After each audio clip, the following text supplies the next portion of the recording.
네, 이상한 영혼이 안녕하세요. 안녕하세요. 안녕하세요. 오늘은 현대위아 가져오셨습니다. 현대위아는 어떤 기업인가요? 현대위아는 이제 현대차 그룹의 대표적인 부품 계열사입니다. 현대모비스와 현대위아가 대표적인 거고요. 이제 모비스와 사업군이 좀 많이 달라요. 그래서 오. 모비스 같은 경우는 여러 가지 모듈, 그다음에 미래차 관련된 걸 하는 거고, 네. 이제 현대위아는 자동차 부품 사업이랑 그다음에 기계 설비 사업부가 있어요. 실질적인 사업을 그쵸. 하는 거네요. 그래서 조금 모비스랑은 좀 다르나 하지만 그 규모만으로 봐서는 현대차 그룹의 넘버 2 정도 되는 부품 회사입니다. 오, 그래서- 결은 같은데 네, 일단 조금씩 성격이 조금 다르다라고 볼 수 있겠네요. 그쵸, 맞습니다. 예. 어떻게 그러면 그 안에 또 사업 부문이 또 나눠져 있는지 그렇죠. 그래서 궁금합니다. 사업부가 한 두 가지가 있는데 간단하게 말씀드리면 이제 엔진, 그다음에 모듈, 그다음에 여러 가지로 이제 열 관리도 있고, 네. 그다음에 등속 조인트, 그다음에 이제 사륜구동 같은 이제 자동차 관련된 부품 사업부가 있어요. 그리고 두 번째로 이제 공작 기계인데 공작 기계라는 건 이제 기계를 만드는 만드는 사업부입니다. 크게 사업 부문이 두 가지로 나뉘어 있다고 하셨는데 네. 그렇다면 자동차 사업부에 대해서 먼저 좀 자세하게 한번 여쭙고 싶어요. 어떤 사업부인가요? 자동차 사업부에는 엔진이랑 모듈이 있어요. 근데 이제 엔진 같은 경우는 이 현대차나 기아의 내연기관에 들어가는 엔진을 만드는 건데 이게 현대위안 산둥법인이라고 중국에 있거든요. 산둥법인에 이제 엔진 공장이 크게 있습니다. 2010년부터 해서 그 산둥법인에서 공장이 2공장에서 뭐 4공장까지 늘어나면서 매출이 기하급수적으로 증가를 했었죠. 그래서 그때 이제 위아가 굉장히 주가가 좋았고요. 그리고 이 모듈 쪽은 이제 창원 공장에 있어요. 그래서 자동차 뭐 셰시 모듈도 있고, 그다음에 등속 조인트, 그다음에 사륜 구동이라 해서 차가 잘 굴러갈 수 있게끔 휠을 이제 이어주는 그런 부품들도 있고, 이런 쪽은 좀 모비스랑도 좀 비슷하지만 좀 이제 다른 이제 뭐 차종을 납품하는 곳 있습니다. 그렇다면 잠시 말씀하신 기계를 만드는 곳, 그 공작 사업 부문에 대해서도 좀 자세하게 설명 좀 부탁드릴게요. 공작 사업부는 이제 기계를 만드는 기계를 만드는 곳. 네. 그다음에 공장 자동화 이게 두 가지예요. 아. 근데 그 기계를 만드는 거는 이제 그냥 설비라고 생각하시면 됩니다. 제조 설비인데 뭐 CNC 선반이나 머시닝 기계나 아니 이런 게 있고, 근데 두 번째는 공장 자동화. 이제 로봇이에요. 가끔 뭐 자동차 제조 공장들 뉴스에 나오면은 네. 그러니까 로봇 팔 같은 생긴 게 맞아요. 노란색으로 된 칙 게 하고, 그렇죠. 네. 네, 그게 이제 공장 자동화입니다. 네. 그렇다면 저희가 이제 가장 중요한 이 핵심입니다. 현대위아에 지금 주목해야 되는 이유가 있을 것 같은데. 과거 차화정이죠. 한 2010년에서 2013년 때는 그 당시 현대차 그룹이 글로벌 공장을 기하급수적으로 늘렸어요. 그에 따라서 공장을 지으려면 그 안에 설비가 들어가겠죠. 들어가야죠. 그 설비가 다 위아가 독점 계약한 거예요. 그래서 기계 사업부가 굉장히 마진이 좋았죠. 근데 이제 현대차 그룹에서 글로벌 공장을 짓는 게 이제 좀 미미해졌어요. 이제는 뭐 그렇다고 계속 늘릴 수가 없으니까. 그렇죠. 그래서 이제 위아 그쪽에 이제 매출이 발생하지 않으면서 타격이 컸죠. 그에 따라서 기계 사업부가 적자다 보니까 주가도 많이 힘들어졌고. 근데 지금 이제 기계 사업부가 올해 들어서 거의 BEP에 근접을 했고, 올해 3분기와 4분기 때는 이제 흑자가 될 전망이에요. 그래서 지금 기업이 터닝 포인트 하는 구간이었고, 현대위아의 투자 포인트가 많거든요. 네. 그래서 그거에 대해서 좀 이따 더 설명드리겠습니다. 네. 투자 포인트, 그렇다면 어떠한 것들이 있는지 좀 자세하게 한 번씩 네. 짚어주세요. 5가지예요. 5가지. 네, 많아요. 많네요. 그래서 네. 이게 5가지를 좀 3가지를 줄일까 고민을 많이 했는데 아니요, 다 다 가감없이 말씀을 알려주세요. 해야 될 것 같아서 첫 번째는 전기차가 자꾸 만들어지고 있잖아요. 그렇죠. 근데 자동차 회사들이 이 판매 물량을 늘리지 못해요. 만약 판매 물량이 10이라고 하면은 전기차를 이제 기존에 이제 1 팔고 내연기관 9 팔았으면은 점점 가면 갈수록 전기차가 비율이 높아지는 거예요. 내연기관 그대로 있고 전기차가 플러스 알파로 붙는 게 아니거든요. 어쨌든 10이라고 했을 때 그 비중이 그쵸. 비중이 달라진 거군요. 거죠. 그러면은 갖고 있는 제조 설비에서 전기차를 만들 수 있는 공정으로 바뀌어야 돼요. 그러면 그게 또 위아가 위아가 또 위아가 해야죠. 위아가 이런 기계 설비를 납품하겠죠. 이게 첫 번째 이제 투자 포인트고, 네. 두 번째는 엔진 공장들이 이제 신흥가에 많이 생겨요. 원래는 자동차에 들어가는 엔진이 워낙 중요하니까 그렇죠. 한국에서 만들어서 글로벌 뿌렸거든요. 근데 지금 이제 내연기관은 선진국가에 안 팔아요. 앞으로 신흥국가에 주로 팔 거예요. 동남아시아나 러시아나 아니면 뭐 멕시코. 그래서 그쪽에 팔기 때문에 굳이 한국에서 만들어서 엔진을 보낼 필요가 없는 거예요.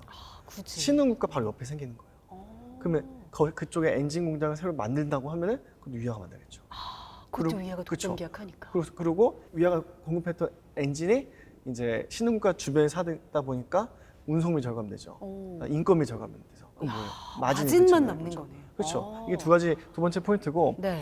세 번째는 현대차랑 기아가 이 글로벌 공장의 자동화율이 BMW나 벤츠에 비해서 다소 낮아요. 오. 그래서 현대차 그룹의 중장기 사업 계획 중에 네. 이 공장 자동화율을 높이는 게 사업 계획이에요. 그럼 제가 아까 말씀드린 것이 위아의 그 로봇 8, 그렇죠. FA 같은 게 사업부가 더 매출이 늘어날 거고, 그다음에 그 안에서 이제 뭐 AGV 같은 로봇가 많이 이제 나올 거예요. AGV라고 하는 거는 이 사람이 직접 만약에 물건을 나르는 거를 로봇가 날라주는 거거든요. 그게 다 위아가 합니다. 네 번째는 이건 좀 단기적인 건데 지금 위아가 사륜구동이랑 일단 등속 조인트 쪽 매출이 올라가고 있고 이게 마진이 괜찮아요. 근데 이제 사륜구동이란 게 원래는 이륜구동이 이제 기본 옵션이었는데 네. 소비자분들이 누이 높아지면서 사륜구동이 채택률이 높아졌어요. 이게 사륜구동은 이게 매출이 2배예요. 왜냐면 이륜은 앞에만 이제 네. 중요한 건데 뒤에는 별로 중요한 부품이 안 들어가요. 근데 그렇죠. 사륜은 이제 앞에 뒤에 다 중요하다 보니까 이게 매출이 더 크게 발생하는 거죠. 마진도 괜찮고. 부품이 2개가 들어가는 그쵸. 거네요. 그래서 이렇게 이제 옵션 채택률이 변경에 따라서 이제 현대위아의 마진이 좋은 부품들이 많이 팔리는 거죠. 네. 그리고 마지막 다섯 번째는 네. 이건 2023년부터 나오는 건데 오. 열관리 시스템입니다. 이게 한원 시스템이 하고 있는 사업인데 자동차의 냉각 시스템을 조율하는 거예요. 오. 그래서 이거를 현대위아가 한원 시스템의 이제 일부분 사업부를 비슷하게 이제 구현을 해가지고 2023년부터 현대차에 공급을 합니다. 친환경 쪽이니까 이쪽은 이제 뭐 신사업이라고 보시면 돼요. 이런 5가지 포인트가 있습니다. 그래서 제가 생각할 때는 기업이 딱 터닝 포인트 하는 시점이고 네. 주가적으로 터닝 포인트 하는 시점이기 때문에 이 2가지가 맞물리는 기업은 거의 없어요. 저는 부품 중에서도 현대위아를 굉장히 좋아하고 있고 추천을 많이 드리고 있는 입장입니다. 지금이 딱 적기네요. 정말 터닝 포인트 한 그 시점이네요. 지금은 조금 주춤한데 한 달 전인 7월쯤에 12만 원 살짝 터치하지 네. 않았습니까? 그때 그 터치한 이유 어떤 게 있을까요? 그 당시는 현대위아의 기계사업부가 2분기에 BEP다라는 기대감 때문에 그랬어요. 예. 근데 이제 2분기 실적 발표해 보니까 BEP까지는 아니었고 약간 BEP 거의 근접을 했습니다. 그래서 주가가 좀 내려왔고 지금 또 자동차 섹터 센티가 안 좋기 때문에 주가가 내려온 건데 네. 이미 이 기계사업부의 BEP만으로도 12만 원 터치를 했어요. 제가 아까 말씀드린 투자 포인트 5가지가 다 5가지 성사된다. 다 있는데. 그럼 주가가 모르는 거죠. 네. 앞으로 더 성장할 여력이 그쵸. 있다. 그렇죠. 그렇다면 지금 말씀하신 것처럼 뭐 주식시장 지금 전체가 약간은 조정받고 있는 상황이긴 한데 이 최근에 자동차 섹터도 굉장히 주가가 좋지 않거든요. 그 네. 이유는 뭘까요? 하반기부터 반도체 공급 부족이 완화될 거라고 하는 게 지배적이었어요. 근데 까놓고 보니까 완화가 되는 게 속도가 느리네. 그리고 최근에 이제 토요타가 생산 물량의 40%를 감산한다고 하는 기사가 나와서 토요타가. 사실 토요타는 지금까지 잘해왔거든요. 네. 근데 토요타조차도 저렇게 무너지네? 그러면 현대차 그룹도 무너지겠구나라고 하는 이런 추측 때문에 주가가 많이 좀 조정을 받았고 하지만 근데 지금 이미 20만 원 정도까지 터치한 입장에서는 네. 거의 저점이에요. 그래서 들어가셔도 굉장히 좋다고 보고 다만 이제 이게 과거 뭐 20만 원 중후반까지 보시려면은 좀 시간이 걸리지 않을까 싶습니다. 그렇군요. 이 사실 토요타의 40% 감산 소식 굉장히 충격적이었기 때문에 이 자동차 섹터가 그만큼 출렁이지 않을까 또 이런 생각이 드는데 그렇다면 이 주가가 이 자동차 섹터의 주가가 다시 반등할 수 있는 모멘텀이 있을까요? 우선 단기적으로는 이제 반도체 공급 부족이 완화된다는 게 보여야 돼요. 두 번째는 그게 이제 숫자로 찍혀야 돼요.